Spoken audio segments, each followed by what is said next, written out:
Binibigyan din ng bansa ang green technology at enerhiyang renewable upang maibsan ang suliranin sa climate change at patuloy mapabuti ang likas kayang pag-unlad. Saklaw nito ang pagsulong ng kahusayan ng enerhiya, paglilinang ng pinagkukunan ng enerhiya, at pagpapakilala ng mga pulisya at insentibo sa pagsuporta sa pag-unlad ng green industries.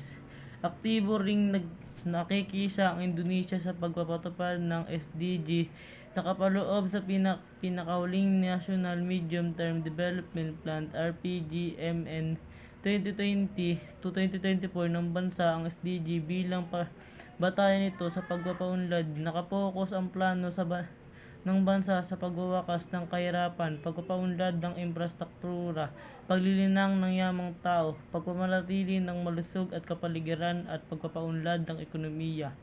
Inulunsad ng Indonesia ang SDG Village Program Desa Tangguh, na layang mapalakas ang mga kanayunan ng bansa upang makamit ang pagtatagumpay ng SDG sa nakapokus sa pagtaas ng antas ng buhay ng mga tao sa kanayunan. Kasama na rito ang pagkakaloob ng dekalidad na edukasyon, malinis na tubig, sanitation, pagpapanatili ng agrikultura at pagpapalakas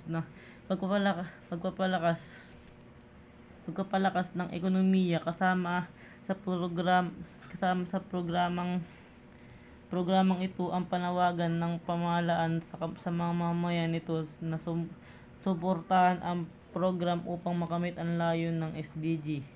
Bilang isang bansang mayaman sa biodiversity, binigyan prioridad din ng pamahalaan pangangalaga sa kapaligiran kaugnay ng SDG 13, pagkilos sa pagbabago ng klima, at SDG 15, buhay sa lupa, suklaw na programa para dito pagpapababa ng greenhouse gas emission, pagpoprotekta sa kagubatan at biodiversity, at pagsulong sa pagpapanatili ng paggamit ng lupain. Isinulong din ang bansa makamit ng SDG 30 mabuting kalusugan at kagalingan sa pamamagitan ng bansang health coverage program. Ito ay pagkakaloob ng abot-kaya at ina-access na serbisyong pangkalusugan para sa lahat ng mamamayan. Bilang kasapi ng United Nations at ASEAN, aktibo ring nakikiisa ang Singapore sa SDG, nakabalangkas sa National Sustainability Blueprint 2015 o plano ng pamahalang Singapore. Ang programa para sa SDG binibigyan din ng bansa ang pagpapatupad ng SDG 6, malinis na tubig at sanitation, SDG 17, abot kaya at malinis na enerhiya, SDG 11, pag-unlad ng mga lungsod at komunidad, SDG 12, responsableng pagkonsumo at produksyon, at SDG 13, pagkilos sa pagbabago ng klima. Ang bansa ay nakapagtupad na rin iba't ibang paraan upang maisulong ang pagkakaroon ng malinis na enerhiya, pagpapanatili ng maayos na lungsod, pagbabawas ng basura, maayos na pangangalaga ng tubig, at pangangalaga ng biodiversity.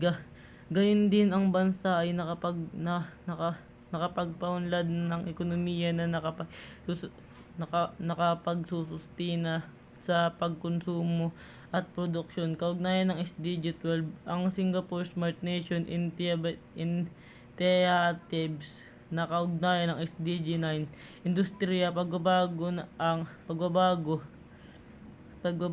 at infrastruktura, at SDG 11, pag-unlad ng mga lungsod at komunidad, ay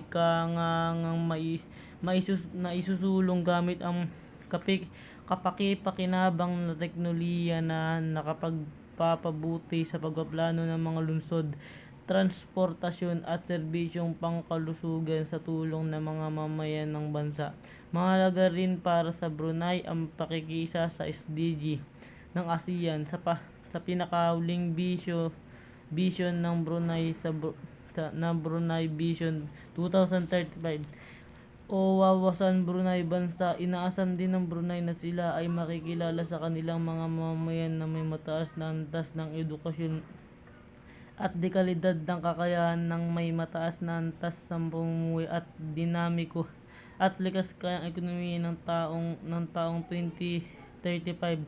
Nakatuon ang plano ng bansa sa SDG 7, abot kaya at malinis na enerhiya, at SDG 13, pagkilos sa pagbubuo ng klima. Tinitiyak ng bansa ang implementasyon ng mga pangunahing programa sa pagsulong ng enerhiyang renewable, pagpapahusay ng enerhiya at pagpoprotekta ng biodiversity at likas na yaman nito.